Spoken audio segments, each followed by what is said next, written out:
top stories this evening, sponsored by Courts, bringing value home. EU mission releases final report on 2025 elections. Says polls peaceful but uneven playing field persisted. President Ali pledges rapid support for Jamaica after Hurricane Melissa. No exclusive right to parking in the city, says city mayor. Father suspicious of sons and crew's disappearance at sea believes his son is still alive. And in sport, Desmond Amsterdam and Keevin Allicock to represent Guyana at the 2025 IBA Men's Elite World Championships. HGP Nightly News begins now.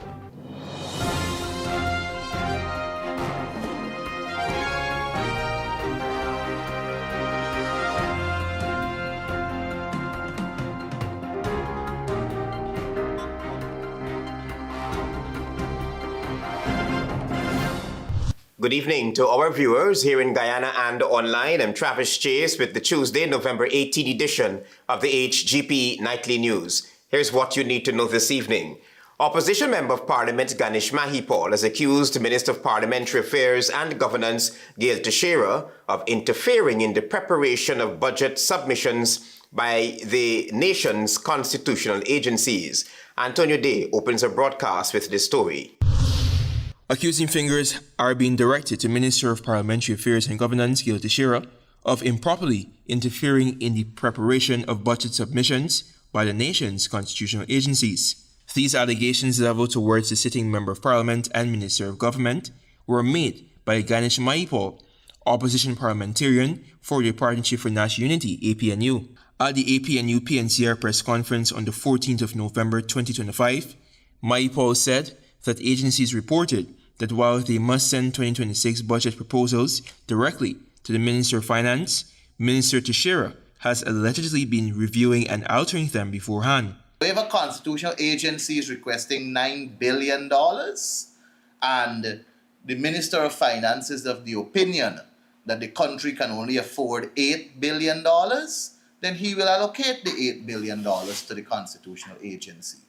But the constitutional agency's submissions must not be interfered with by Minister Gail Teixeira. The APNU Member of Parliament alleged that these attempts by the minister seek to manipulate and dictate that of constitutional bodies. He contended that these bodies ought to act independent without political interference or directives regarding their budgetary submissions. Let the constitutional agencies make their submissions, and whatever is their submission, the government will facilitate how much they can, if all or some. Mahipal clarified that pursuant to legal provisions, constitutional agencies are authorized to present their complete budgetary requirements to the Minister of Finance. He urged Minister Teixeira to desist from such actions. If your government, Minister Teixeira, wants to play that role, then all you got to do is take away constitutional authority from them and make them a subvention agency or make them a budgeted agency under the control of a minister. But do not interfere with the constitutional agencies and their submissions. The opposition Member of Parliament stressed that constitutional independence exists to safeguard transparency, accountability, and good governance, and warned that any attempt to undermine that independence weakens democratic institutions. When contacted, the ministry's communication personnel confirmed that Minister Teixeira is unaware of Mahipal's claim and is unable to provide a comment at this time. Antonio Day reporting for the HGP Nightly News. As we continue coverage on Hurricane Melissa, regional leaders are rallying support for Jamaica as the country battles the aftermath of Hurricane Melissa. Tiana Cole is on this story. President Irfan Ali, along with several CARICOM heads of government, on Monday conducted a high-level goodwill mission to Montego Bay and Westmoreland, two Jamaican communities hardest hit by Hurricane Melissa, to assess the devastation firsthand and coordinate support efforts. Words cannot describe the type of damage that was done here. And to see the resilience of the people, the strength of the people, and the character of the people tells a lot about the Jamaican spirit. President Ali added that resources, including manpower and materials, will be mobilized swiftly to assist affected communities. We start with having 200 roofs completely redone. Member of Parliament, we're going to work with Prime Minister Holness and his team on ensuring that as quickly as possible, I think Prime Minister Holness has set himself a very tight schedule, that is to ensure that whether if it's through roof replacement or the tarps, that we have everybody at least under some form of shelter before the Christmas holidays. He And I noted think that that's Jamaica's remarkable. Prime Minister Andrew Holness' target is remarkable and assured that Guyana will do as much as possible to support the efforts. A full team from the Guyana Defence Force will be here, and we are very happy to be part of this CARICOM team, this CARICOM mission. President Ali emphasized the importance of regional unity, stating that the mission underscores the message that the Caribbean is one community, one Caribbean, one people, and that in times of crisis, countries draw strength from each other. The delegation included the Prime Ministers of Barbados, Grenada, and Antigua and Barbuda, along with senior officials from CARICOM, the Development Bank of Latin America, the World Bank, the Inter-American Development Bank, IDB, and other regional and international partners. The mission focused on mobilizing coordinated regional and international assistance to aid Jamaica's recovery, strengthen resilience, and support rebuilding efforts for communities impacted by the hurricane. Hurricane Melissa, one of the most powerful systems to impact the Caribbean this year, caused widespread destruction across Jamaica, flattening homes, uprooting infrastructure, and displacing thousands of families. The Category 5 storm brought torrential rainfall, catastrophic winds, and severe coastal flooding, prompting a massive national and regional response effort. Tiana Ko reporting for the HGP 93 News. Another developing story we're tracking this evening: there is no exclusive right to parking in the city. So says the Georgetown Mayor and City Council after a viral confrontation between a pastor and a driver. More details in this report. You are in a private zone. You are in a private zone. I don't care. I don't care. Let us see if we're going to drive. I want to see. I want to see if we're going to drive. And we are right here. You continue to block my vehicle. Drive. Get inside the car. Get inside the car. Get inside the car and do that. Get inside the car and do it. Get inside the car and do it. Get inside the car. A dispute between a Universal Church pastor and a driver over parking along Charlotte Street on Thursday prompted the Mayor and City Council to make it pellucid that the church has not been granted exclusive permission by the Georgetown City Council to block anyone from parking outside the church located on Charlotte and Wellington streets. And let me make it clear, this council has never given the Universal Church any parking. No parking facility was even ever applied for by the Universal Church to this council for them to have reserved parking. That's Mayor of Georgetown, Alfred Mentor. The mayor said following the standoff, the City Engineers Department was immediately dispatched to the location and all encumbrances placed on the city's parapet, including items believed to have been used to block vehicles from parking in the area, were removed. So it's very erroneous for the pastor himself to speak so vociferously about the reserve parking and to appear like if they have reserved parking from this council. I was very disappointed when I saw the pastor behaving in such anger, I guess, and he acted outside of the norm. The standoff began after the pastor objected to the driver parking in front of the church. The pastor and other church members then resorted to blocking the car and insisted that he be ran over by the driver. We will continue to monitor the situation. We will continue to ensure that the area is cleared and that anybody could park at any time, because those are reserves of the council and there's no exclusive arrangement with that. Also, City Engineer Colvern Venture has since issued a reminder to residents, businesses, and institutions that no permission is granted for the placement of no parking signs, barriers, or any other form of obstruction on city parapets, roadways, or other public spaces. Travis Chase, HGP Nightly News. This is the HGP Nightly News. Stay with us. There is more news ahead. Thanks for staying with us here on the HGP Nightly News. A Guyanese father is growing increasingly suspicious after the disappearance of his son and 3 crew members who vanished in Suriname's waters 1 month ago. A recent ransom call has now raised new concerns and could prompt a different line of investigation. Here's more. A father whose son and 3 crew members went missing in Suriname's waters in October of 2025 says he has been living a nightmare as the search continues with no answers in sight. Diokumar Sukdio told Nightly News that he first learned of his son Lalda's disappearance after attempting to contact him by phone in October. His son's wife delivered the news. She get a call from my son that the boat sink and he can't make it no more and take care of the 3 kids. So say you report it and all these things. She say, no. She gonna go now and report it. Sugdio said his nightmare has worsened following a distressing call demanding ransom for his son's safe return. I see the thing on the phone. 80,000 US they want for this 4 person. No name, no number, or nothing. So that means my son alive, some way.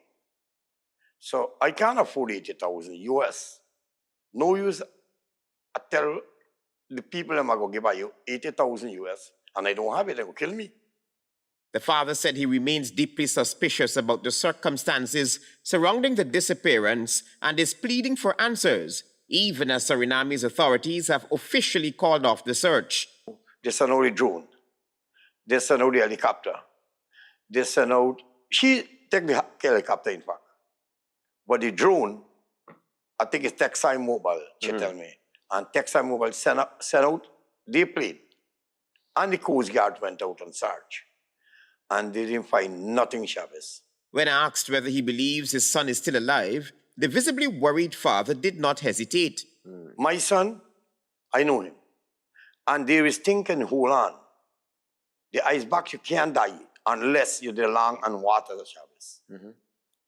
You can float on a drum for so many days. They drum them in the boat. You can float on that. You must not sure from Kupanam to Guyana. Nightly News understands that Guyana's Minister of Agriculture, Zulfikar Mustafa, is currently engaging Suriname's authorities regarding the incident. Travis Chase, HGP Nightly News.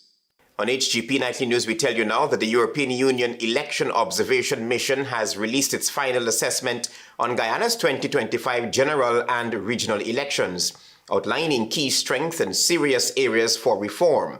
Tiana Cole is on this story. The European Union Election Observer Mission on Tuesday delivered its final report on Guyana's September 1, 2025 general and regional elections. During a press conference, member of the European Parliament and Chief Observer Robert Bidron said elections were peaceful and well run, with voting and tabulation carried out efficiently and voters able to cast the ballots in an orderly environment.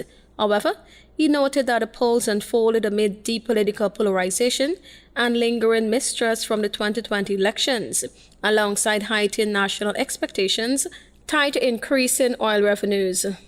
GCOM managed the operational aspects of the elections efficiently. At the same time, its structure and decision-making remained exposed to its political divisions. Bidron stressed that there was not always a level playing field during the campaign, which was affected by what observers describe as advantages of incumbency.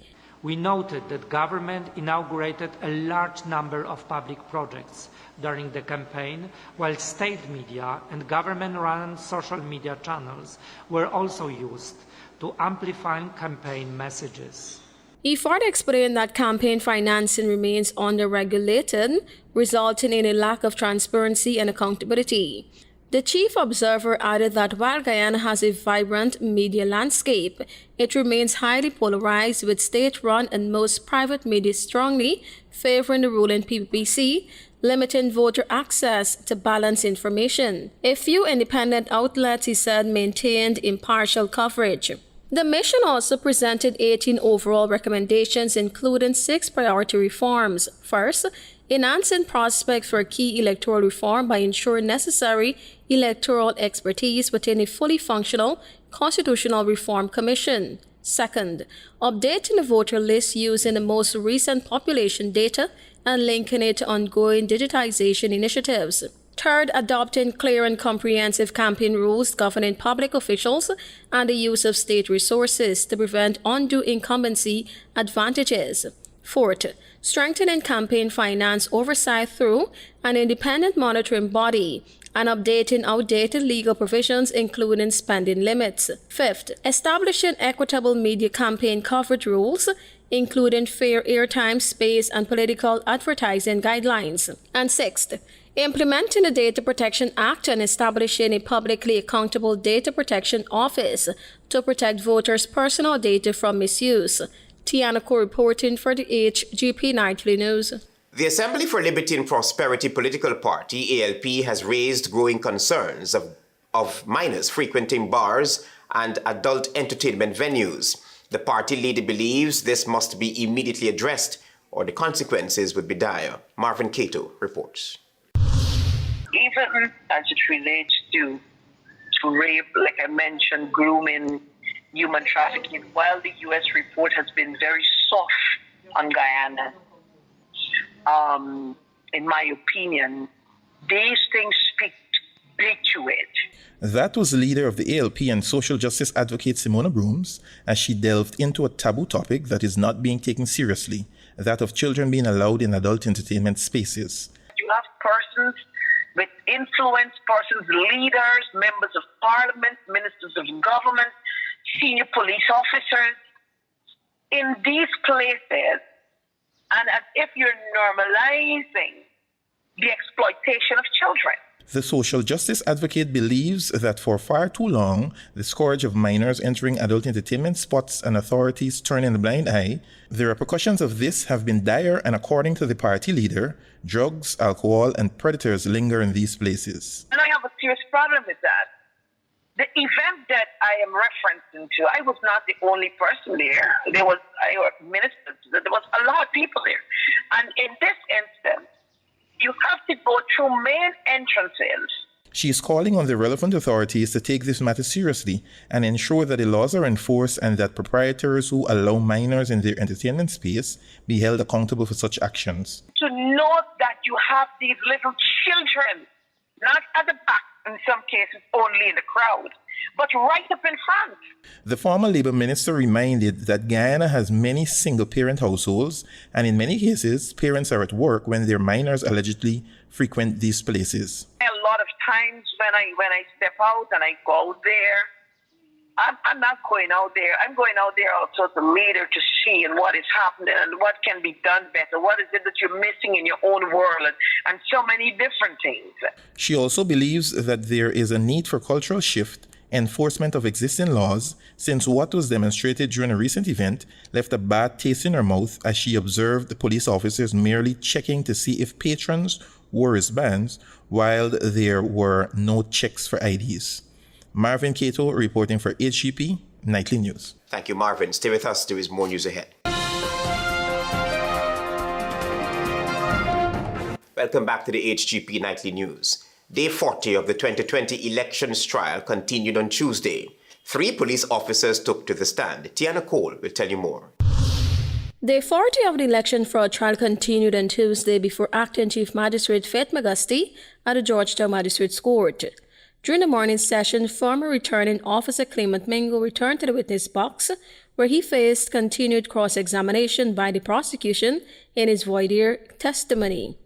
Following Mingo's appearance, Lance Corporal Desmond Benjamin took the stand.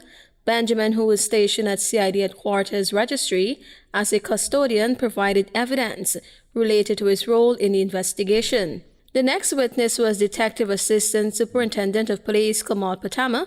Patama told the court he assisted with the investigation on August 25, 2020.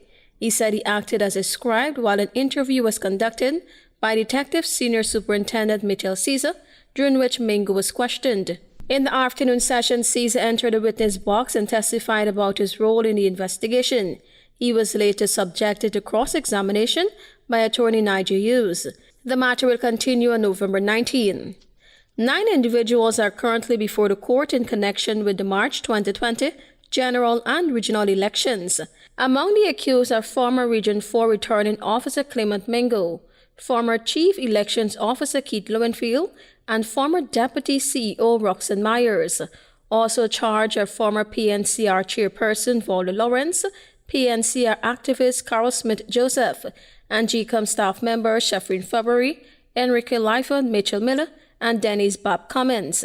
The charges stem from investigations into alleged attempts to manipulate the results of the 2020 elections. In total, the defendants face 19 conspiracy-related charges. The prosecution has indicated that it intends to call approximately 73 witnesses throughout the trial.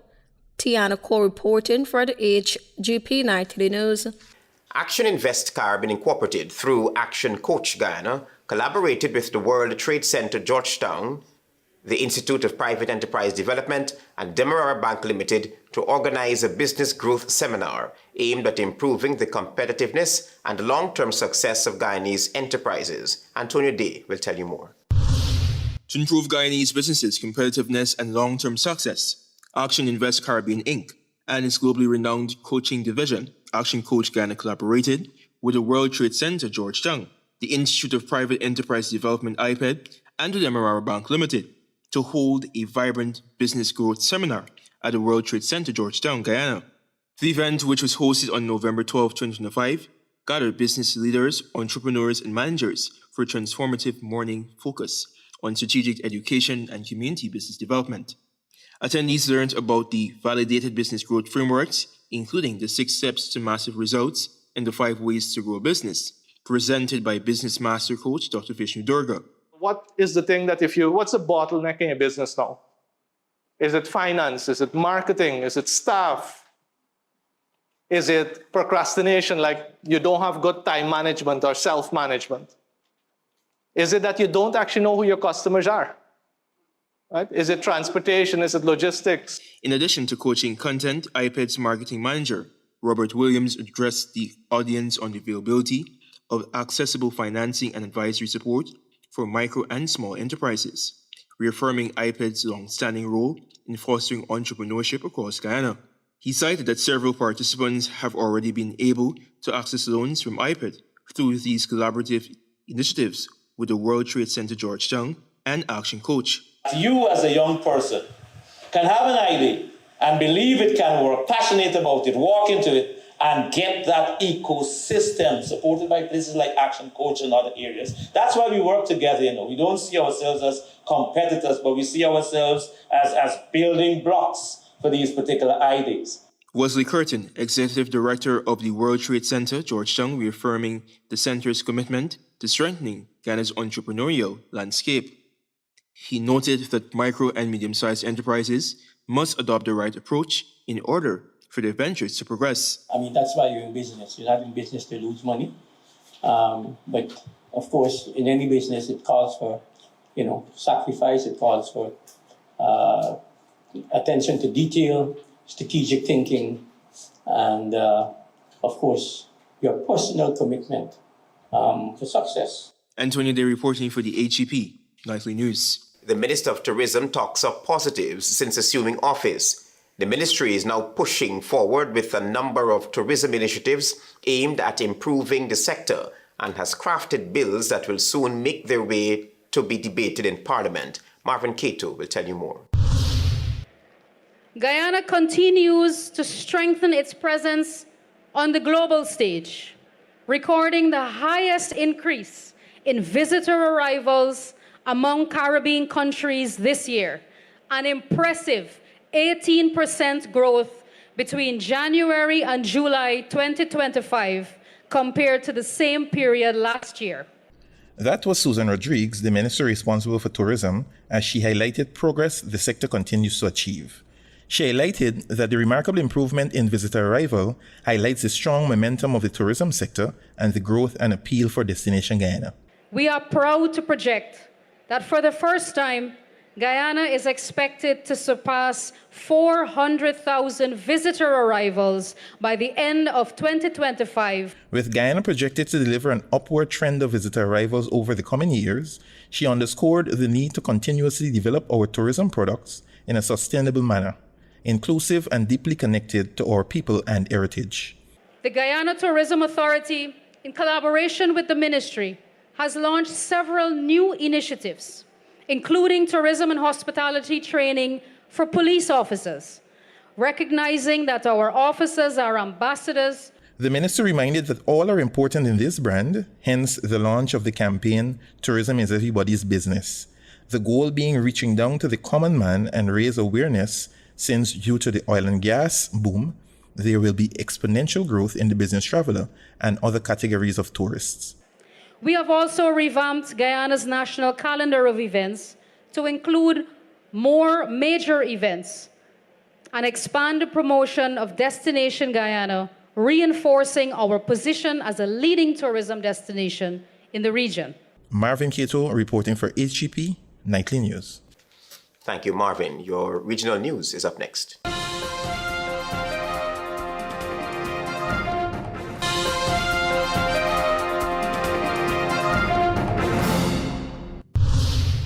Good evening and welcome to Tuesday's edition of the Regional News. The leader of the Viva Santaris Gang Coalition in Haiti, Jimmy Charieze, has urged members of the population to stay indoor as the group intends to confront law enforcement officials in the streets of the capital Port-au-Prince.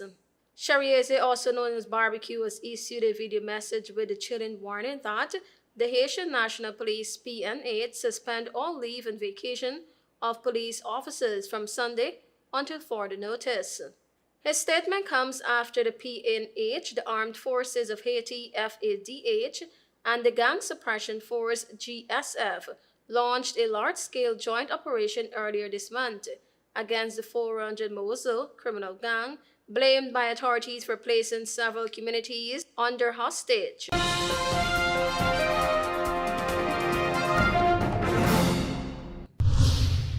A Venezuelan court has sentenced a doctor to 30 years in prison for criticizing Nicolas Maduro's government in a WhatsApp audio message. Margie Orozco, 65, was given the maximum sentence for treason, incitement to hatred, and conspiracy after a community leader reported her for what was perceived to be a disloyal message.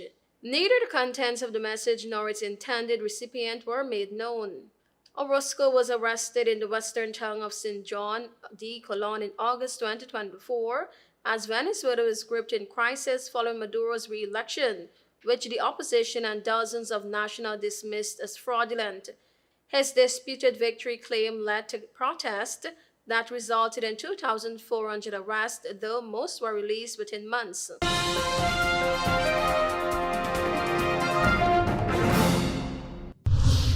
The Bermuda government has called on employers to adhere to the island's immigration law and work permits condition, warning that persons who contravene the measures may be placed on the Bermuda stop list. Economy and Labor Minister Jason Hayward said that the Department of Immigration plays a vital role in maintaining fairness, order, and integrity within Bermuda's labor market, and that while most residents and employers comply with the law, they must ensure that breaches are consistently and firmly addressed. Hayward said he is urging all employers and individuals to familiarize themselves with the relevant immigration requirements and to seek guidance from the department when in doubt.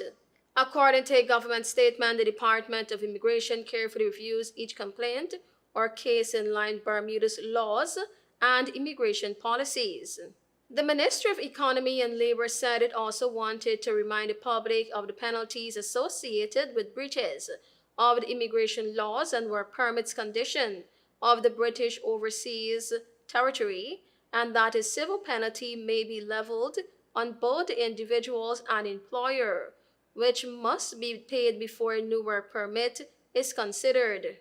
Visitors who engage in employment will be instructed to immediately depart Bermuda and may be placed on the Bermuda stop list. Thank you for watching. I am Tiana Cole.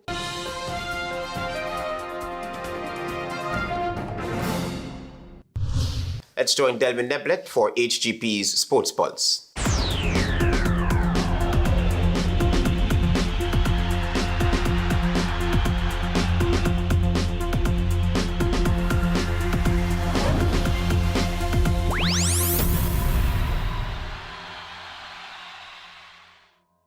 Good evening, Guyana. I'm Delwyn Neblet with your HGP TV Sports Pulse for today, Tuesday, November 18, 2025.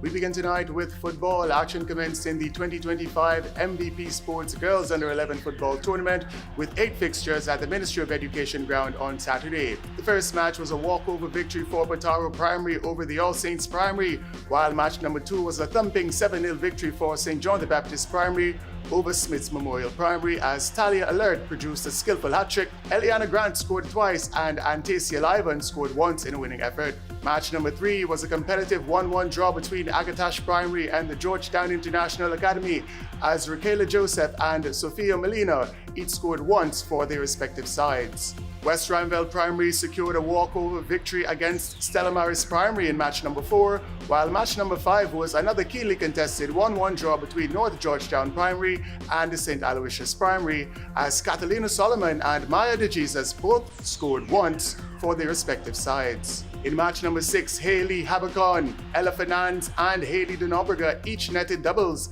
as Marion Academy secured a commanding 6-0 victory over Tuckville Primary. Warramuri Primary secured a walkover victory against Sophia Primary in match number 7 as the final match was another commanding 7-0 victory for Santa Rosa Primary over Genesis Primary. Ravina Johnson was unstoppable with 4 goals as Bree Atkinson scored twice in a winning effort.